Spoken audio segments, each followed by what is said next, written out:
Hello and welcome to the Glasgow University History Society's own podcast, where today, VE Day, we'll be looking at the tail end of World War II and just showing how all the free nations of Europe got together to beat the Nazis. Joining me today are myself, John Hill, and Nathan McLaren.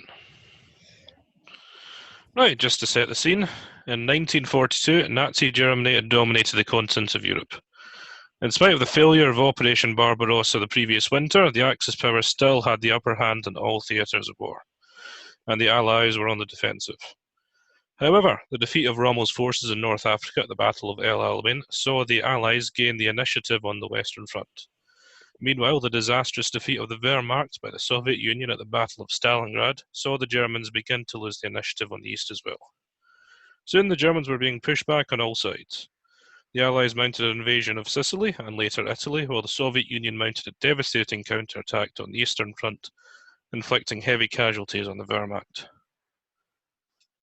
The Allied invasion of Normandy during D-Day and the subsequent Battle of the Bulge brought the Western Allies across the Rhine.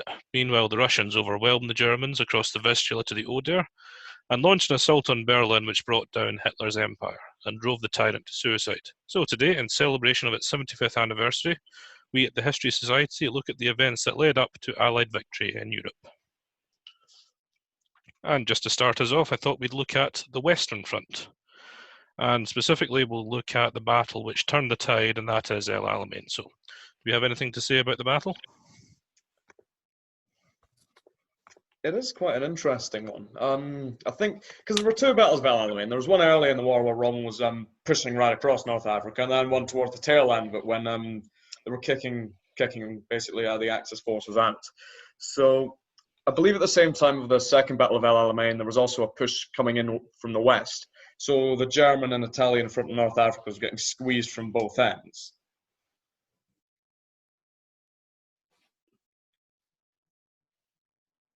Yeah, they held the British southern flank in the first part, as you said, because it was sort of split into two, wasn't it? There was the Quatro Depression, I think it's called, the southern desert part just south of the village of El Alamein, and that was virtually impassable to German tanks. So it really worked well for the British in that sense. Yeah, because British armour at that point in the war, although by the time of the second Battle of El Alamein, I'm pretty sure the British did severely outnumber the Germans, which necessitated their sort of laying of many minefields along the area just to prevent the British armour from penetrating through. And armour didn't actually play too decisive a role in the second Battle of El Alamein. I think it was mostly infantry, just sort of, because you had all these minefields and anti-tank fortifications, it was very, very difficult for British tanks to pierce through. And I definitely think you're right, though. Like the Quatro Depression as a choke point was fantastic to hold, because it just sort of made El Alamein this one area where if you fortified it enough, nothing's getting through. Exactly, it rendered the German army essentially stagnant in a single, very few places they could approach the British from, and it's that I think that really did contribute in the way the British were able to break through the lines of the German defences to the east of El Alamein. The entire area, it's the first Battle of El Alamein is sort of, as setting the context, is fantastic because there's this massive advance in North Africa. And I think the curious thing is after the first Battle of El Alamein, which I believe was held by General Sir Claude Auchinleck, who prevented the Nazi advance all the way to the Suez Canal, which would have been disastrous for the Allied war effort because it would completely restrict access to the Mediterranean, except from Gibraltar, and even then that was always a very tenuous position. So the curious thing is that he was actually fired after the first Battle of El Alamein, despite its success. And I was wondering if either of you maybe knew why, because it's a very fascinating thing that this very successful general who has just held the Suez Canal and prevented it from falling into Axis hands was fired, which led way to Montgomery being in position for the second battle. Yeah, I think I may have an answer to that. I think just before the Battle of El Alamein, the general you mentioned, he didn't he? I can't remember whether he was successful or failed in relieving the Australian garrison in Tobruk. Just before the battle, and which led to the British to push on to El Alamein in was it in Libya or was it in Egypt? I can't remember. I think it must have been in Egypt because it was on the way, just straight on the way to the Suez Canal. And if that was a success, yeah, it does call into question as to why he was sacked. And then obviously Montgomery came in. I'm not too sure actually. It's really interesting the politicking behind World War II on the Allies side, not even counting the Soviet Union, who were probably, I would argue, the decisive role in winning the war. The Allies, the Brits and the Americans and the French, were all very much at loggerheads at different parts of the war, just trying to make sure that everyone could sort of coalesce to fight the greater enemy, even though they had a lot of internal differences. And I think one of ththose key differences was the rivalry between Montgomery and was it Eisenhower, I believe? Two of them really, really didn't get on, and that it would have hampered the war effort in a couple of ways. And the entire sort of African campaign, although it is definitely to secure Africa, it did sort of lead to further politicking when it came to the invasion of Sicily, which we'll probably go on to talk about in a wee bit, because some were definitely not in favour of having this sort of strong front in the south and wanted to go straight into the advance from Normandy. So I kind of wonder what the politicking of El Alamein was like, whether it was just a straight retaking, or if there was anything more behind sort of the positioning of Montgomery in the area. I think, yeah, there's definitely a power play with Montgomery being replacing the previous general. I think it really helped in that it was the first major defeat of the Germans by the Allies in 1942, wasn't it? So I think that victory sort of bolstered Montgomery in World War II thereafter, didn't it? So, especially with the theatre of war being changed to Sicily and then on to Italy, and all the gains he made there. And I think it's another thing to mention that El Alamein is quite important, not only because it was the first major defeat against the Germans in the war, but it also sort of was the beginning of the end, as Churchill said after this battle. It was the end, or it's the end of the beginning of the war, in that the Germans, the Rommel's army, was chased back to Tunisia, and it was pincered by an Anglo-American force that came down through Spain, and obviously Montgomery's troops chasing him up the coast. So I think that really helped, and then led to the surrender. And the other, it's incredible actually how the Germans managed to get that far in North Africa. Because when you look at the sort of resources the Allies had compared with the Axis forces, we apparently had double the men and tanks available to Rommel in October 1942, and air superiority on top of that. So a lot of it's down to, it's surprising they managed to hold out that long and do so well in the initial assault, because you got this massing of infantry and tanks at El Alamein just for this massive push through to retake Africa. And yeah. Rommel actually was forced to return just before the Battle of Alamein to Germany because he was suffering from an illness at the time, and I think the initial stages of the battle were probably held out by a subordinate. Yeah, that's interesting. I didn't know that.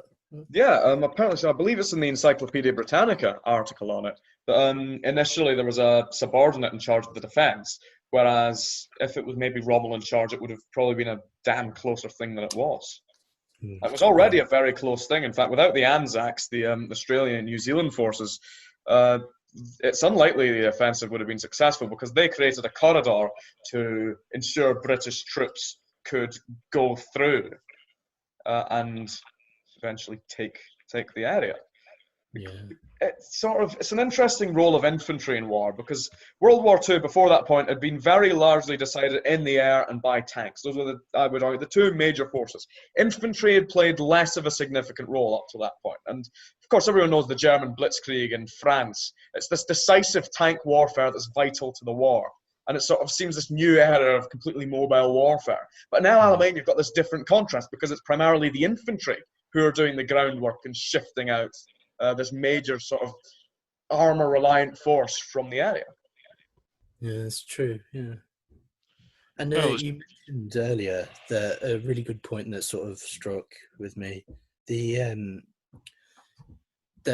Desert Fox Rommel, his nickname was in the British press, did so well in maintaining German territory there, and it was, I think, for the Germans, the fact that they were there is absurd. I think opening up a theatre of war there is very ridiculous, but I should give some context to this. So obviously, just before the war in 1939, we see Italian empire expansion, because Mussolini attempted to create a new Roman Empire across some of the British colonies in West Africa, with Sudan, and then onto Abyssinia, or now Ethiopia. So at the time, they invaded British Sudan and Egypt, and the British pushed them back very simply, chased them up into Libya, which was also their colony, took parts of Libya, and obviously that was a problem for indirectly to Hitler as Mussolini's ally in the war. So bringing troops in, and there was also a theatre of war in Albania and Greece, wasn't there, I think? And that's where the Germans came into North Africa through that route. It's interesting enough, when we're talking about that theatre of war, sort of Albania and Greece, is that Mussolini thought his invasion, I mean, he took over Albania easily enough through forcing, it was declared a kingdom by King Zog, who has become a sort of popular figure in later years, just sort of, sort of fun figure, because he did sort of declare himself president and then king, and then I think was involved in 200 blood feuds. He's a very fascinating figure, and I do recommend people look him up, because he's very interesting. After he was maybe do a podcast. King Zog. Would be interesting to do something on Albania at some point. But after this sort of personal union through Vittorio Emanuele, the King of Italy, and I believe it was Vittorio III. Yeah, thanks very much. Vittorio III. He sort of forces Albania into a personal union. Then the invasion of Greece happens, and Greece does surprisingly better than people would expect. And it's quite interesting that the Italians chose to attack Greece, because Ioannis Metaxas had he didn't quite have full-blown Italian fascism, but it was a sort of authoritarian government structured along those lines. And you can't help but think that if Mussolini had played his cards right in the area, if he couldn't have skewered them into more of an Axis orbit rather than just outright invading them. And it's this sort of incompetence in the Greek situation that diverted German troops from the Russian front, and it generally made the war effort a lot harder from the Germans. I think Italy is in many ways looked upon as sort of an inadvertent, almost ally to the Allies, because their incompetence in many theatres of the war ended up helping the Germans a substantial amount. And it probably wasn't due to the Italian troops per se, because I think we do have some records of them performing quite well. It's just the sort of command structure of the Italian army just really wasn't there in comparison to the Germans. Yeah. Well, that's as good a point as any to look at Italy in the war. Now, obviously, after the Battle of El Alamein, the initiative was with the Allies. It was not long before they would mount an invasion of what Hitler called Europe's soft underbelly. And as Robbie mentioned, the Italians are seen, although they were Germany's oldest ally at this point of the war, they are usually seen more as a hindrance than anything else. The performance of the Italian troops in North Africa had not been good, and as Robbie mentioned, the performance against the relatively small Greek army had been appalling. So it's easy to see why the Allies thought that invasion of Italy would be the correct place to draw Hitler's attention away from the north. So, with that in mind, let's look at the Italian campaign. So should I give a bit of context before we start making comments on it, do you reckon? Yeah, Yeah, please, of course, go on. Yes. Right, so there was just as the theatre of war in North Africa ended in 1943, when there was an operation called Operation Mincemeat. I'm not. Yeah, yeah, you know it, don't you, Robbie? Oh yeah, no, it's fantastic bit of military espionage. That. A fantastic place to start for the context of the Sicilian Campaign in Italy. So, in 1943, at the Conference of Casablanca, between Churchill and FDR, they agreed to open up a new theatre of war against Germany in, as Nathan said, Europe's soft underbelly, either through Sardinia onto Italy, or then from Sicily into Italy, and then further up north. So that was the main question. So in the end, they chose to go through Sicily and then up through Italy.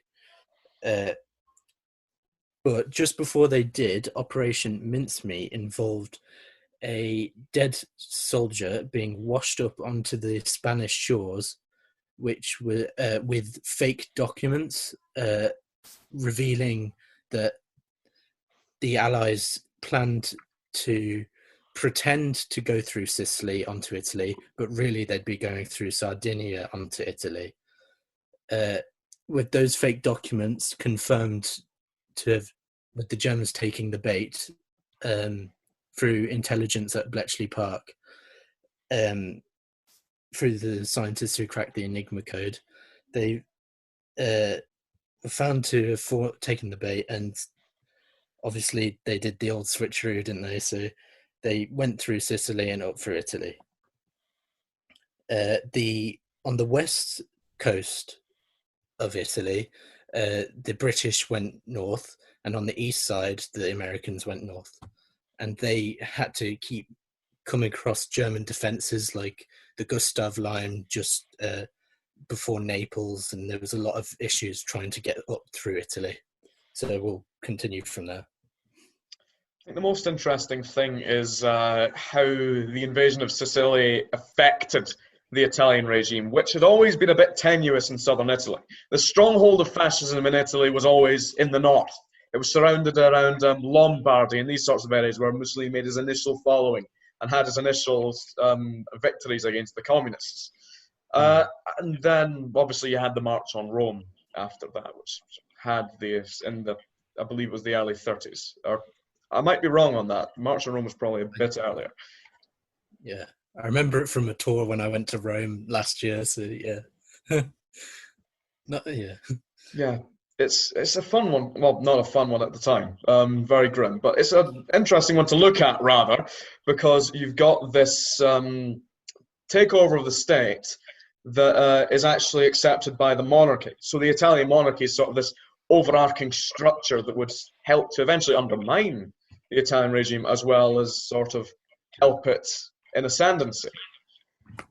Because once Sicily in the south fell, the monarch himself, Vittorio Emanuele, and the Grand Council of Fascism voted themselves to abolish fascism and depose Mussolini, because there was always this sort of, in fascist Italy, the perpetuation of the system was never the overarching goal, it was the perpetuation of Italy. It was the overarching goal. And so if the government was perceived to be acting counterproductively towards Italian interests, they could be deposed by that government, which did lead to Mussolini's eventual removal by the king, and having sort of this Italian Socialist Republic, a puppet regime propped up by Hitler in the north.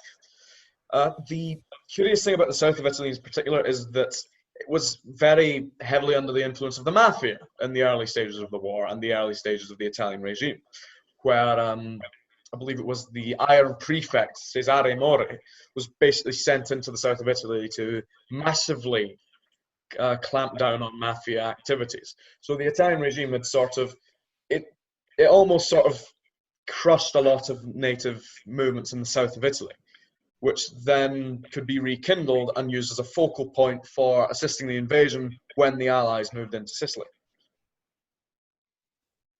Right. I didn't know that. Yeah, I was reading an article. It's quite interesting. A lot of people sort of overblow the influence of the mafia on the Sicilian campaign, because even though they were most likely passing information to the Allies on what was happening for their own benefit, and the removal of sort of this fascist regime in Italy enabled them to sort of come back, because there was no longer this massive repressive force that was greatly negatively affecting the vast majority of the Italian population. Their influence was more in sort of post-war Italy, sort of corrupting the nascent Italian democracy, which initially did have a very strong communist bent, but that was suppressed by the Americans. Yeah, overall, it's interesting to note that Italy was described as the soft underbelly of Europe, and the Italian army was even mocked by the British in North Africa because of how quickly it surrendered. But Italy as a campaign was quite grueling. In fact, if you think about it, the Italian campaign did not end until the war ended. Even after the surrender, after the Battle of Rome, the Germans were able to keep the Allies fighting almost up until the German general surrender in May of 45. So one thing I think we miss about Italy is just how difficult it was and how long it was. It's probably the longest lasting campaign of the war, if you think about it, at least from the Allied perspective. Oh, certainly, yeah. It was, especially with the Americans having to transgress the Gustav line by Naples, so they had to go round it as opposed to through it because it was so defended. They went through the sea, and there was a big fight in just before Naples that they were almost driven back into the sea, and it was instances like that that made it so grueling, I think. And Italy is almost the one area post 1942 where the German High Command really was doing a good job of defensive warfare. While the East, they were always being forced to give up huge amounts of territory or being encircled. But in Italy, they were able to conduct themselves very effectively. I think that was also partly due to Desert Fox's military genius in routing armies in North Africa. Yes, Rommel was one of the very few German commanders who earned genuine respect from the Allies and the men who fought him. Rommel's a very interesting figure because he sort of he was capitalized on, I believe it was Konrad Adenauer was the first post-war leader of West Germany. I think it was for the Zentrum Party, though I might be wrong. And I think it might have been the CDU. CDU, sorry. But he sort of came up with this myth of the Wehrmacht, which basically stated that German soldiers were only soldiers. They weren't complicit in the crimes of their regime. They were just following orders and doing as they were told, because if not, terrible things would have happened to them, as well as the people who were destroyed in a horrible, abhorrent campaign. And Rommel was sort of the key figure of this. He was a very high-up member of the German army, who although was a member of the Nazi Party, certainly didn't appear to have the same zealotry as his barbaric comrades in the party. And so he was able to be cottoned on as this sort of German figure who, although he fought in the war, fought in a more honourable manner than his colleagues. And that was sort of a very important post-war German thing to make sure that the general population could keep going and not have their morale totally destroyed by the public knowledge of everything that had been done by the regime.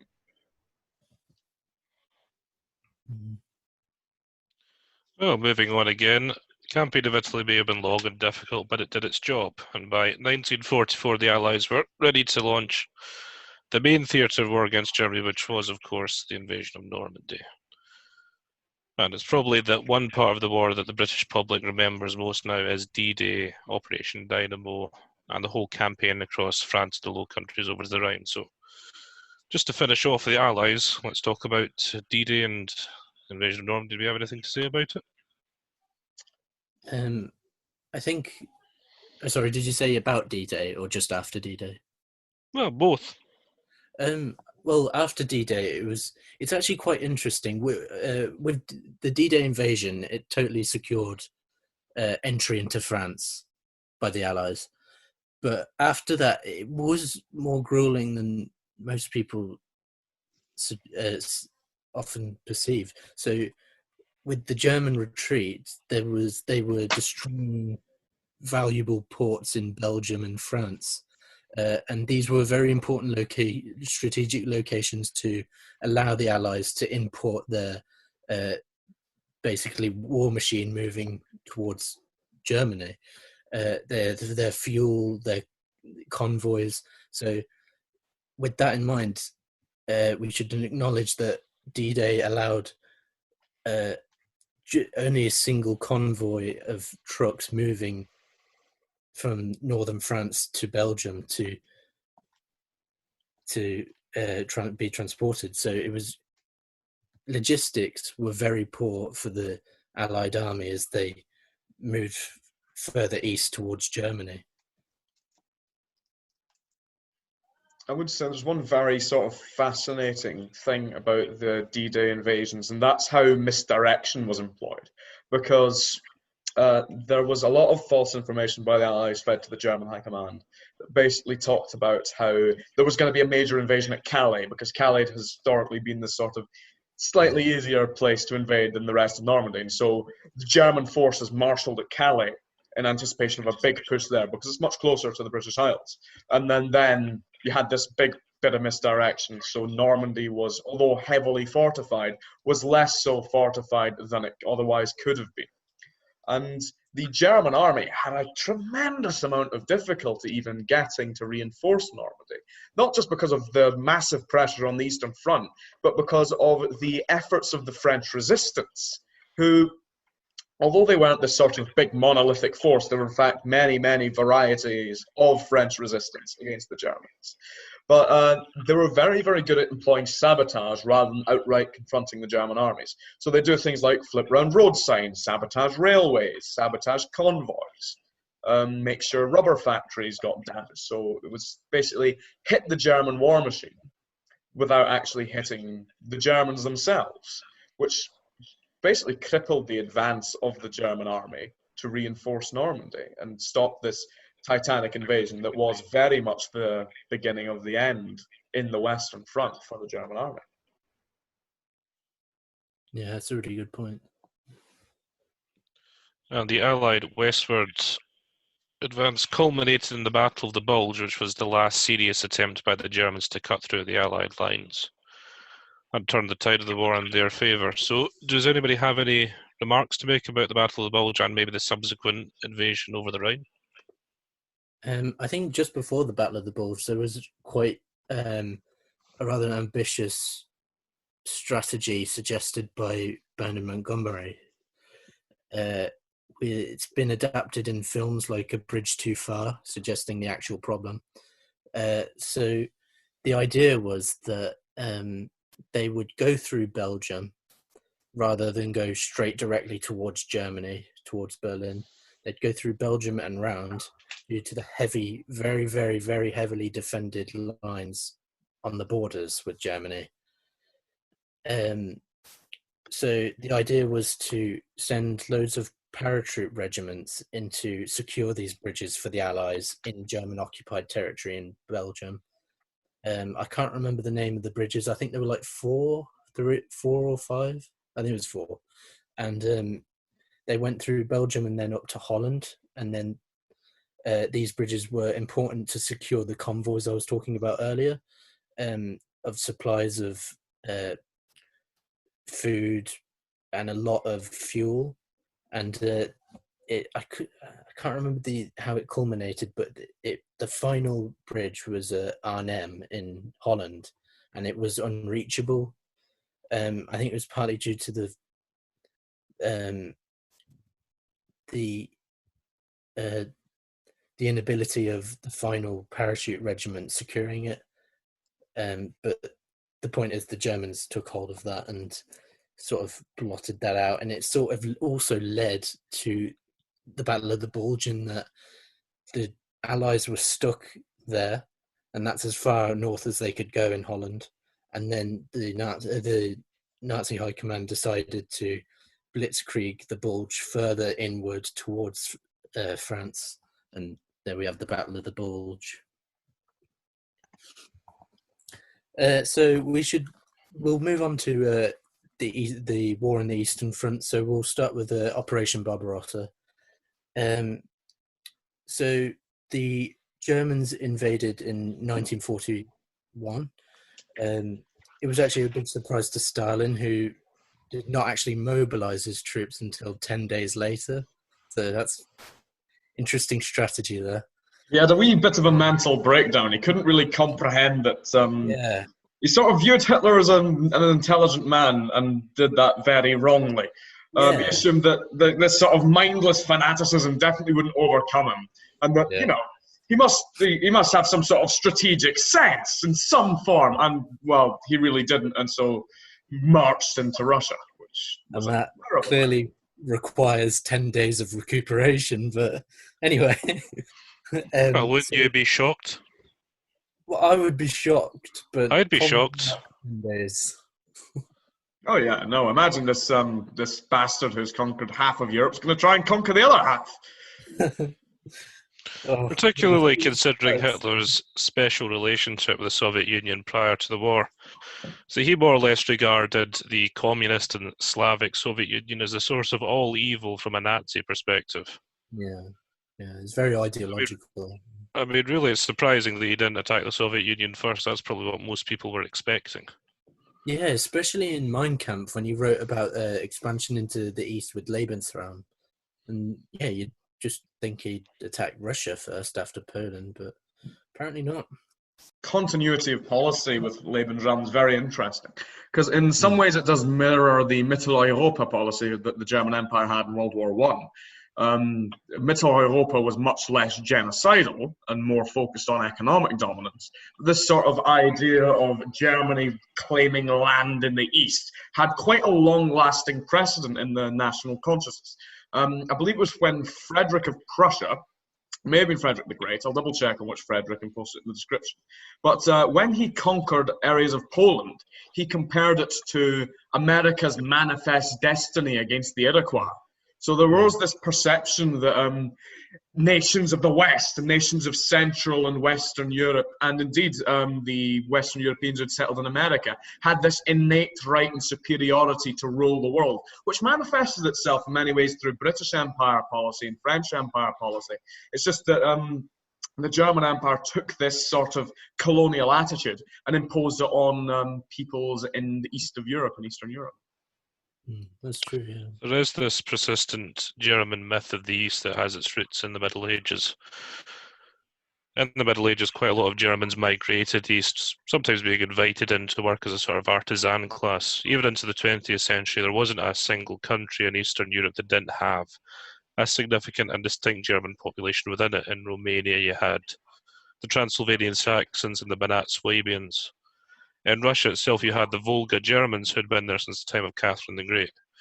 So in a way, it's understandable that Hitler got this idea of Lebensraum and sent it all on the east, because as far as he's concerned, Germans had been moving out there in dribs and drabs for centuries anyway. The sort of ideology of conquest of the East had its roots even as far back as the Teutonic Order, with the Baltic Crusades in the late Middle Ages, where they sort of the last remnants of pagan Europe were completely crushed. I believe it was the Lithuanian peoples still held to their sort of native faith, and the Teutonic and Livonian Crusader orders marched in and wiped them out, and they were predominantly German. So I'll provide some context for the actual invasion. So in 1941, the Germans had 4 million men. They had 3,000 aircraft, and Hitler's strategy for taking Russia was through three army groups. There's Army Group North, which was due to take go through the Baltic states and then overtake Leningrad. Then there was Army Group Center, that was to go straight in through Russia towards Moscow, through Smolensk, then to Moscow. And then Army Group South, which was to occupy Ukraine, and they later went on into the Caucasus to the oil fields, and we'll probably go on to talk about that, as it's a very relevant factor which led to Stalingrad as well. The army had 1 million men, and they had also millions in reserves. So it wasn't just the German 4 million against the 2 million Russians who were mobilized. It was just there was many, many in reserves, as we will all go on to demonstrate momentarily. Also, there was the Germans had superior technology with the I can't remember which panzer was it. Well, they had a panzer divisions mobilized, and they also used the blitzkrieg, like the lightning speed. So it was these combination of two things that really helped with the German advance so early on and so quickly up until the autumn of 1941. Meanwhile, the Russians had I can't remember the name of the tank. Was it? It was very good cross country. The T-34. That's it. So Barbarossa it worked like clockwork. So yeah, I suppose we'll go on to talk about it from there.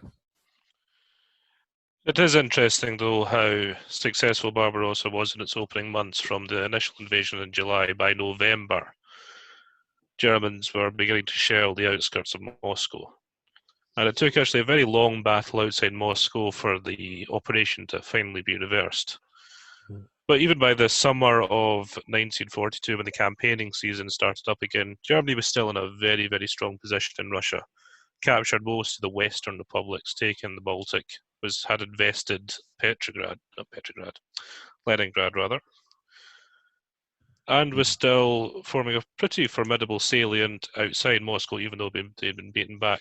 And yet Hitler decided to strike south, which wouldn't be the most obvious choice, but perhaps we should examine that decision a little bit. So, anything to say about the Southern Campaign?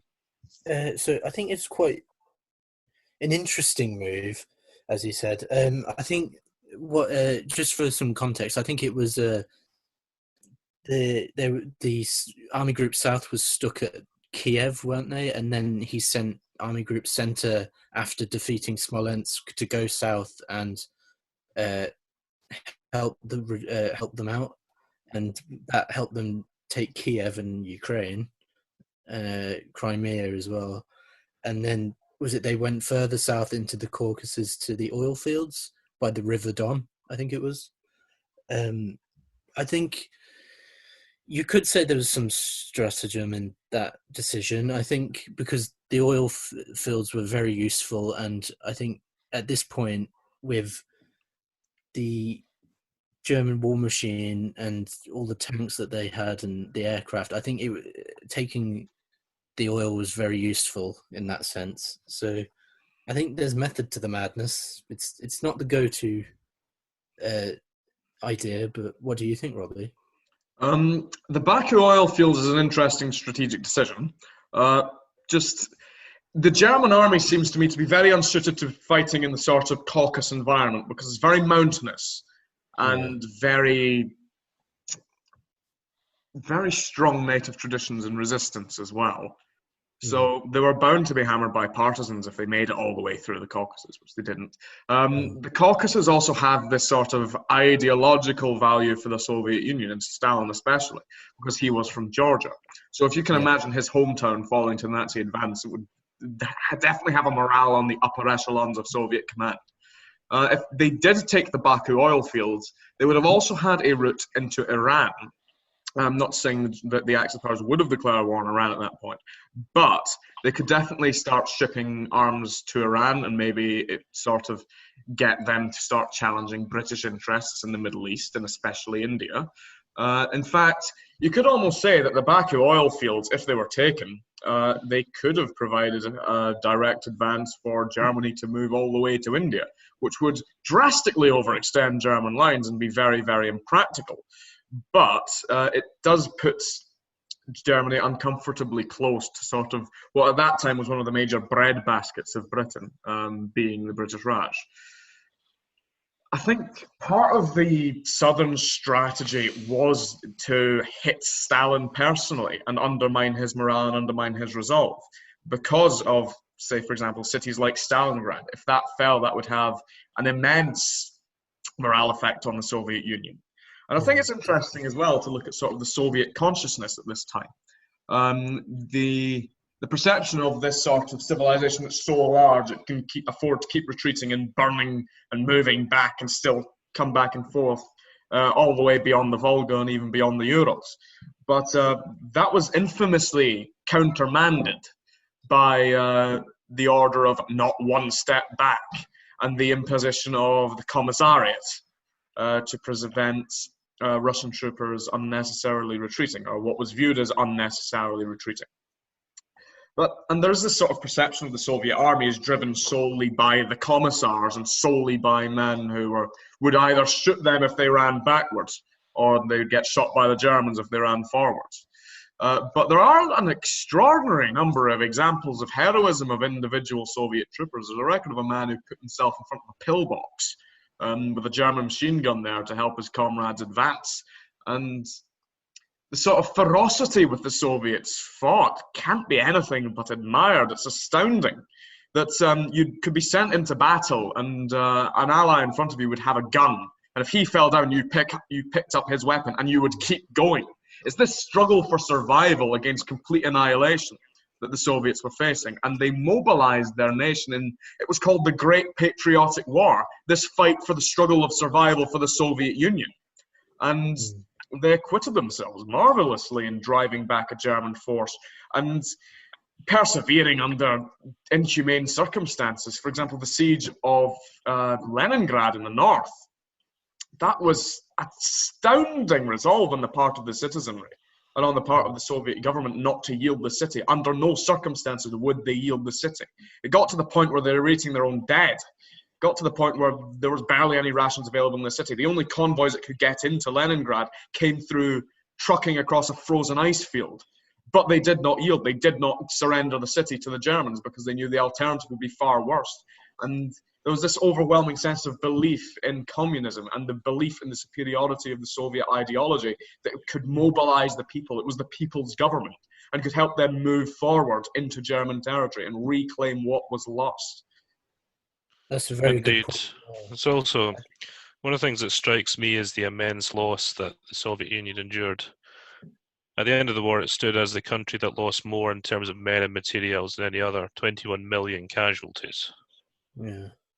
But as Robbie mentioned, the German campaign in the Soviet Union was particularly brutal, again motivated in part by a ideological hatred of communism and a racial hatred of Slavic peoples.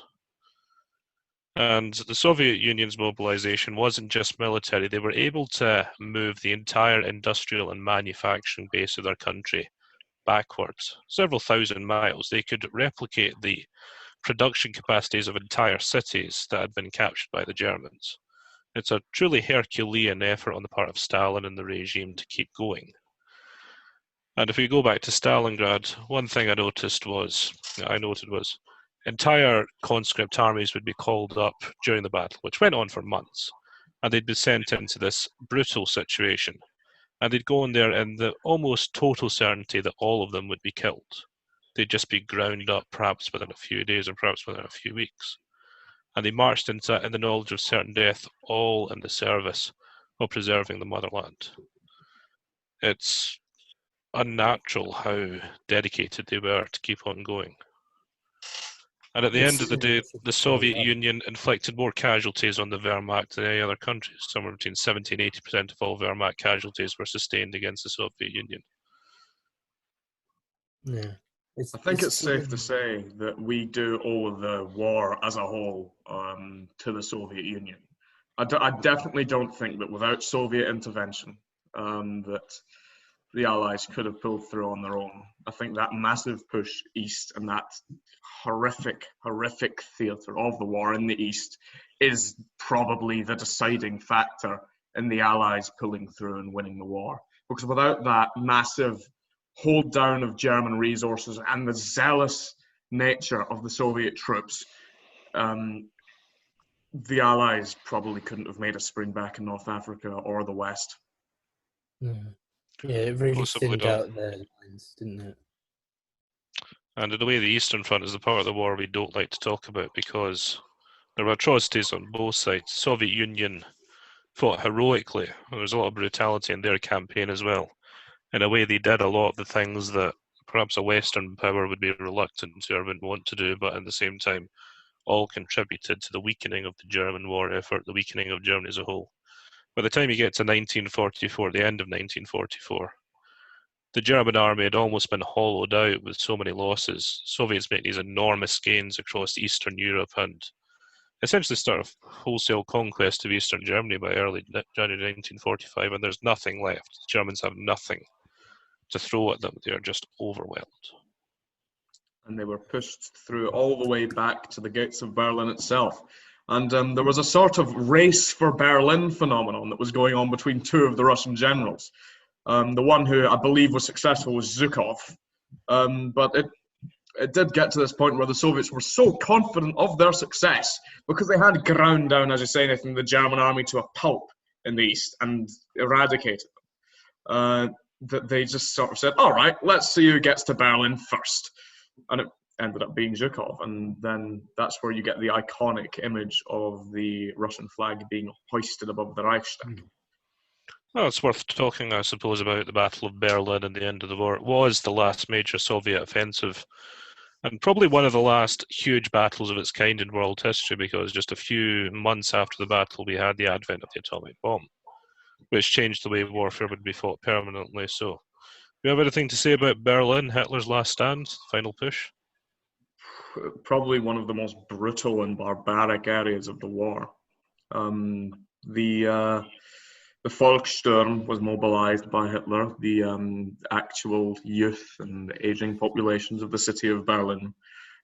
They were forced to take up arms against their will to fight this Soviet force that was moving in. And they had no hope of success, but they were forced to fight against their will. And it was all because of one madman lodged away in a bunker who couldn't believe the war was lost, even though it very obviously was. Hitler's own generals in the July 20th plot tried to assassinate him and get a surrender from the Allies purely because the war was so brutal on so many people. And it's awful, the delusion that the German high command was going through, because they still believed they could pull through from Berlin. They still believed that they could drive the Soviets out and move through and sort of reclaim what they'd lost, even though the war was very obviously at an end.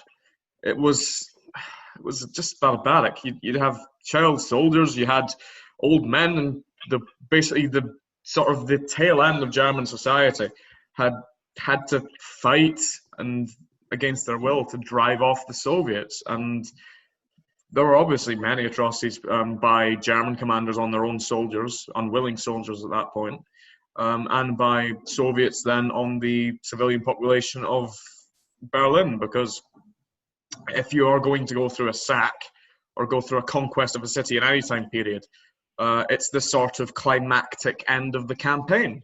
And so soldiers are bound to act at their most barbaric at that point, because everything they fought for has finally come to an end. They've reached Berlin, and they had been put through so much hell that I suppose they only thought that Germany deserved some back.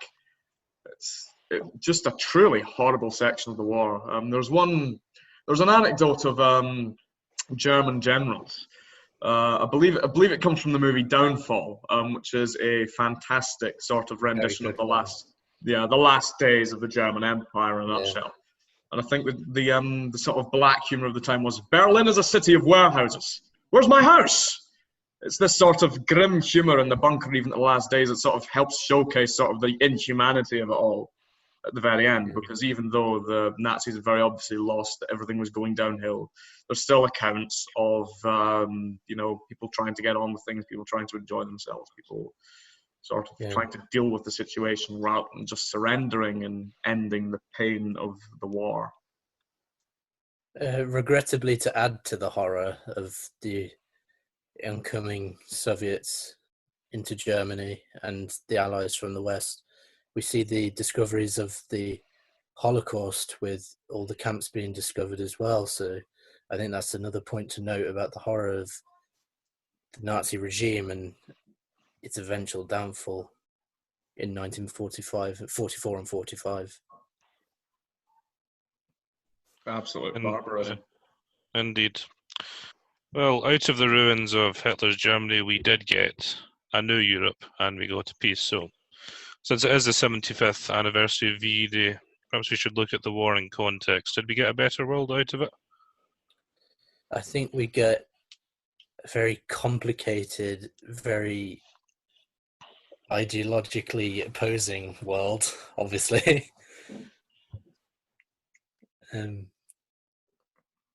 One of the things I hate about this war the most is just how it completely changed everything, almost more than World War One. The atrocities committed, and the unique horror of the Holocaust among genocides, it did open the world's eyes to major crimes of empires. I think it's also struck a devastating chord within some of the societies of the victors, because Germany was forced to own up to its crimes, and people in Germany were forced to sort of admit their complicity in the terror of the regime, and sort of the idea that something like this horrible must never happen again was enforced. But the crimes of many, many other societies sort of seem to have been exonerated by victory over this ultimate evil force in Germany. And the Nazis, without a doubt, are one of the most barbaric, brutal, and terrifying governments ever to seize power in any civilization ever. But the idea that the West is the unequivocal good guys sort of comes out of this war, I think, this titanic struggle against a force that was evil at the end of the day. I don't think that's a very controversial point, that the Nazis were a bunch of horrific bastards.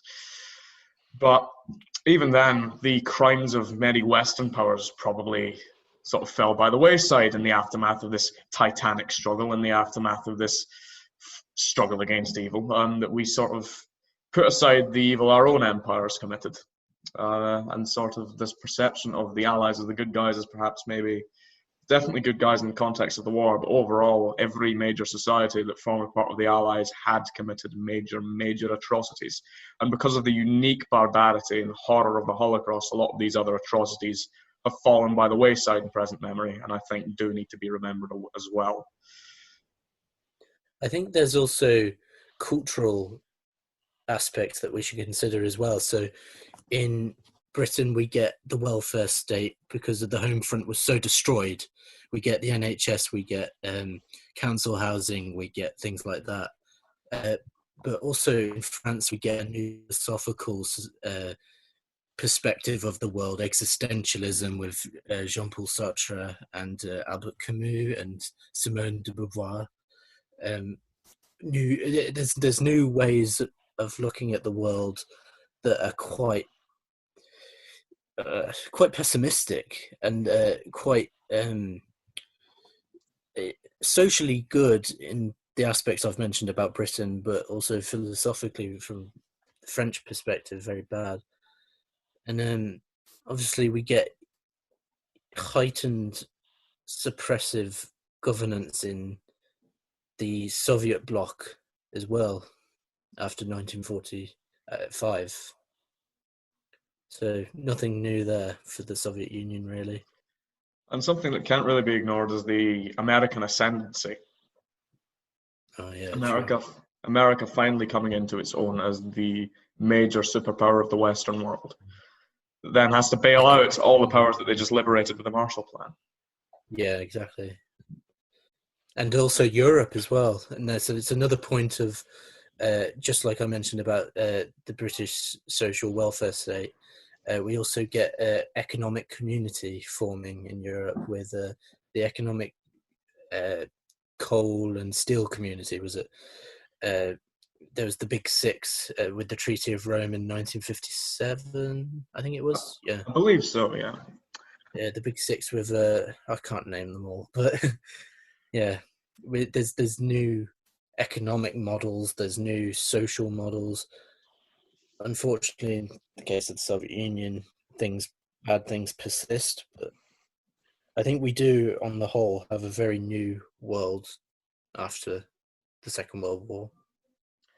And I think there is something, even though we do get this big new world after a brave new world, some may say, after the advent of World War II and the end of that particular devastating conflict, nationalist rivalries almost immediately began to assert themselves once again. Because even though you got the Miracle on the Rhine and the advent of some of the first supranational organisations like the EEC, or sorry, not the EEC, the European Coal and Steel Community. Britain was almost immediately excluded from joining the European Coal and Steel Community by Charles de Gaulle. So this sort of solidarity among the Allies faded apart very quickly. And of course, for some societies, the end of the war didn't really do anything. For the Estado Novo regime under Antonio de Oliveira Salazar kept going, a sort of pseudo-fascist regime on corporativist principles that was actually helped the Allies. And Franco's Spain, an unapologetically fascist state that kept going even though fascism had allegedly been discredited and destroyed with the end of the Nazi Reich. So indeed, it is sometimes surprising how much unfinished business there was after the war. But at the same time, as Jones mentioned, we did get a new world in so many ways, and I think humanity can look at itself a bit more honestly now and perhaps observe some of the darker tendencies and maybe recognise them and know how to deal with them. And I think on a day like today, when we are commemorating the end of the war, we can take that ethos of remembrance and say, as he said at the end of the war, it will never happen again.